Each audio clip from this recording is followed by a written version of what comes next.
Bonsoir amateurs de course, nous sommes jeudi le 21 juin. C'était la présentation aujourd'hui, Dave, du Québec Bar, cet événement spécial qui met la table pour le long week-end de la fête nationale. On avait encore une fois 8 finales au programme ici au RPM Speedway.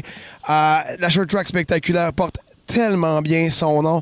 On a débuté cette journée-là, cette soirée-là, par les classes de VTT. La classe de VTT, les VTT Pro.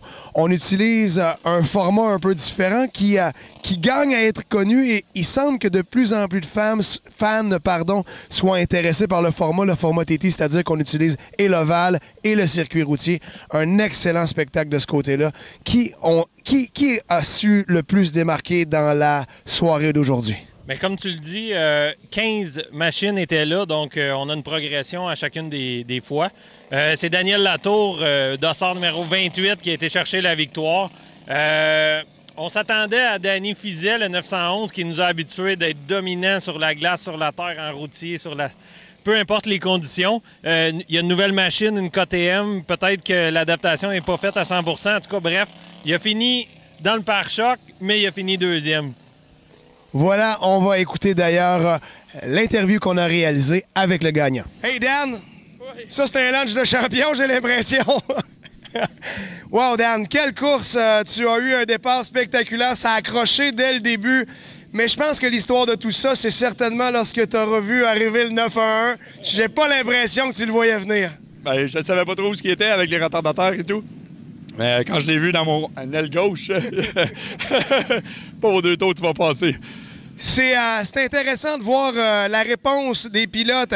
Il y a un très, très bon vibe actuellement du côté des quads. Ça semble extrêmement plaisant de courir avec la gang. Parle-moi un peu de ce côté-là.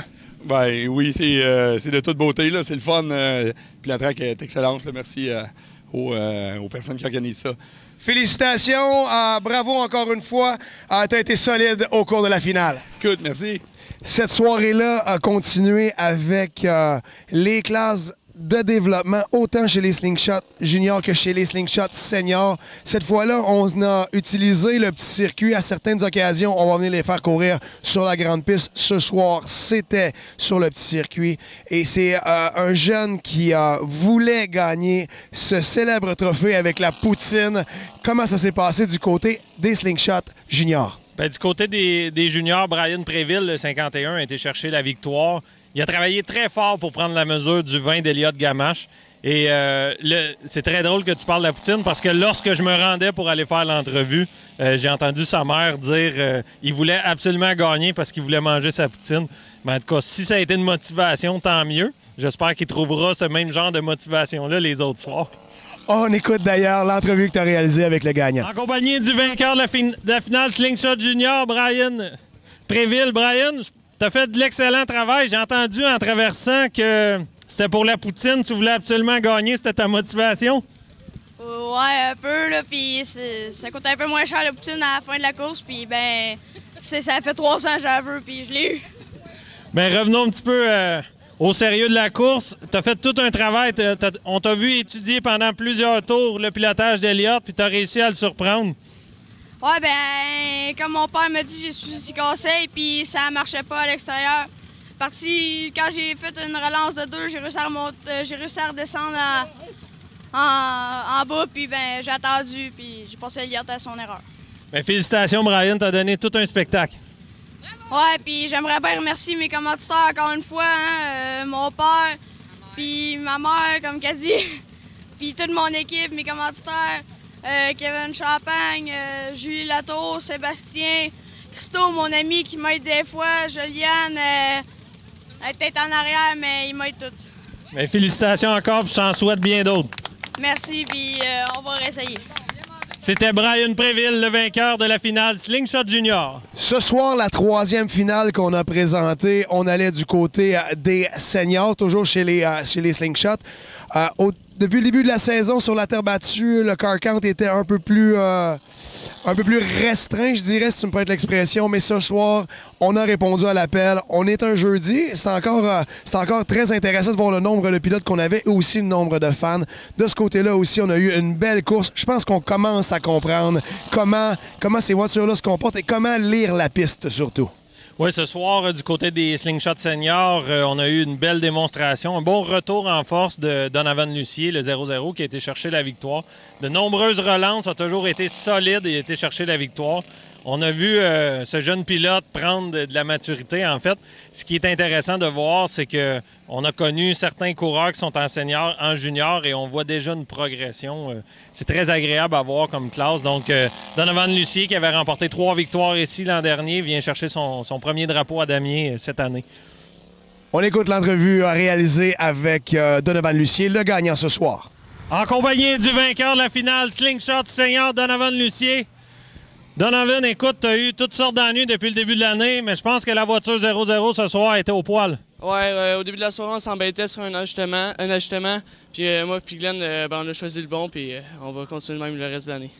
Depuis la saison dernière, tu as un nouveau crew chief que tu parles, Glenn, et je pense que ça porte fruit parce qu'on t'a vu évoluer énormément l'an dernier. Ouais, c'est un peu grâce à lui si j'ai toutes ces victoires-là. J'aimerais beaucoup le remercier. Mais il n'y a pas juste lui, il y a aussi mon oncle Jacques, puis JF, puis Alexandrade, qui n'est pas ici aujourd'hui, puis mon père qui m'aide là-dedans. Excellent, Donovan. Tu as toute une équipe, tu as tout un talent. Écoute, je te souhaite la meilleure des chances pour le reste de la saison. Merci. C'était Donovan Lucier, le vainqueur de la finale Slingshot Senior. Au moment de revenir sur la grande piste, sur la short track, mais sur la grosse piste, je dirais, on recommençait ça avec la classe modifiée ce soir. Ben, c'est maintenant une habitude. On fait 2 formats de 40 tours chez les modifiés. On a passé évidemment par les séances de qualification pour connaître la grille de départ. De ce côté-là, encore une fois, le spectacle est extrêmement relevé ici. La compétition, elle est féroce. Une très, très belle finale. Une très, très belle première finale.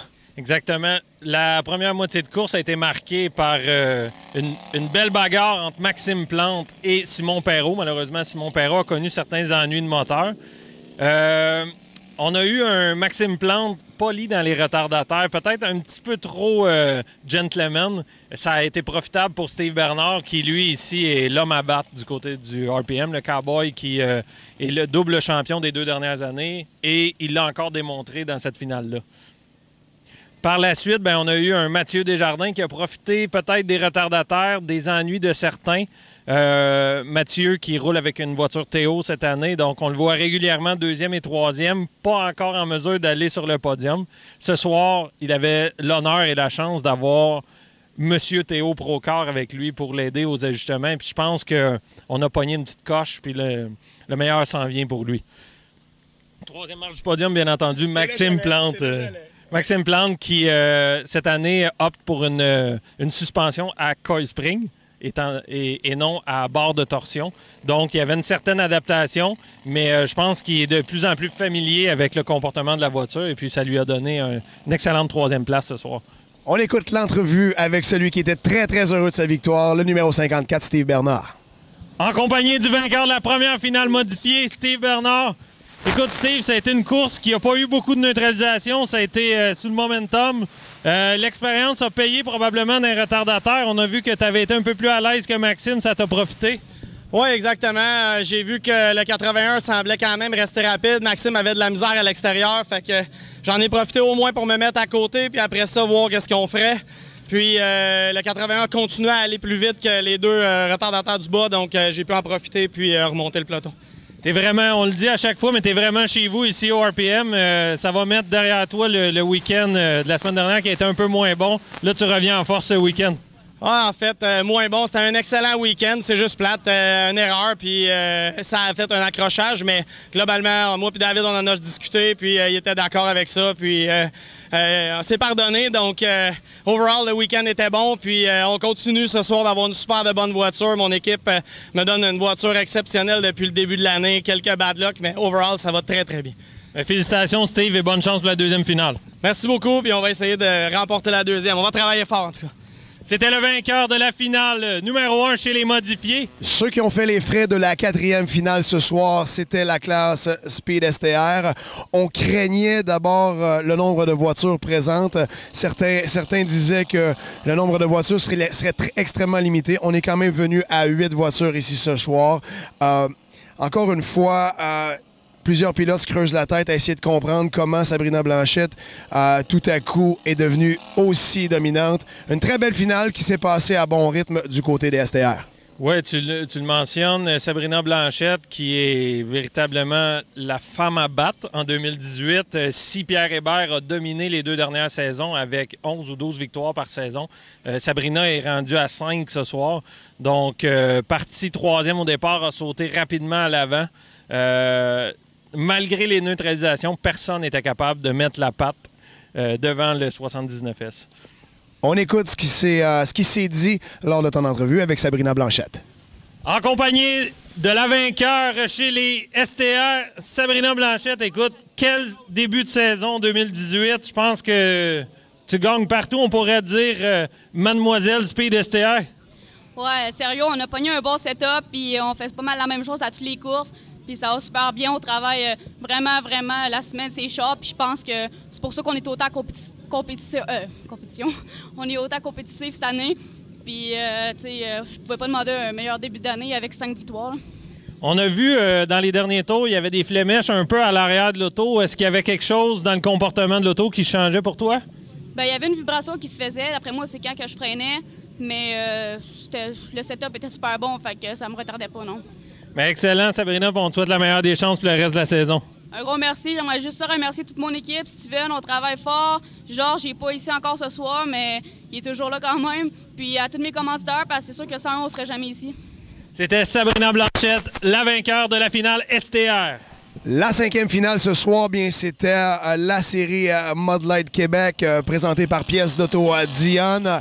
Cette finale-là, elle a été ponctuée de plusieurs drapeaux jaunes, peut-être un petit peu l'ombre au tableau. Par contre, devant, ça s'est bataillé du premier au dernier tour. Oui, exactement. Et puis, c'est toujours agréable de voir des nouveaux visages à l'avant. On le mentionne souvent. Et Kevin Parenteau, numéro 10 chez les Mud Light, a été chercher sa première victoire en carrière. Et il n'a pas volé parce qu'il a été la chercher devant un ancien champion, Kevin Burke. Et Steve Raby, le 26, qui lui aussi avait été chercher sa première victoire en carrière un peu plus tôt dans la saison du côté de l'Autodrome Drummond. On se retrouve avec le numéro 10 pour l'entrevue d'après-course. Je me retrouve en compagnie du vainqueur, Kevin Parenteau. Écoute, ça fait plusieurs années qu'on te voit évoluer dans cette série-là. Tu travailles très fort. On voyait une super belle progression. Là, la glace est brisée. Première victoire ici. Oui, on est super contents. Écoute, on a monté les marches au fur et à mesure. Ça fait notre 3e année.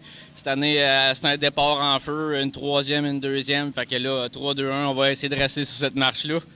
Écoute, malgré plusieurs relances, parce que des fois, il y a des courses de Mud Light où on voit aucune neutralisation. Ce soir, c'est un petit peu à répétition. Tu as demeuré solide à chacune, puis tu avais toujours un opposant différent.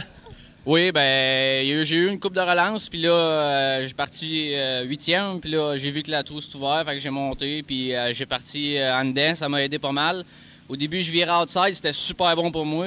Puis là, quand j'ai réussi, que j'ai pris la pole, bien là, j'ai dit je garde l'inside, il n'y a pas personne qui va me faire en dehors. La track est bien trop coulante, c'est sûr.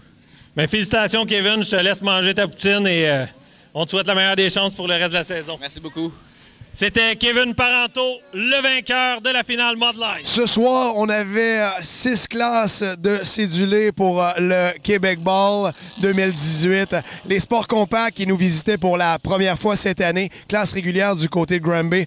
Bon nombre de voitures et un spectacle très, très honnête de ce côté-là. Oui, exactement. On avait 14 voitures ce soir. Celui qui s'est démarqué parmi eux, parti plus loin dans le peloton, c'est la fameuse Mazda de Claude Cournoyer, le 47, qui a été chercher la victoire.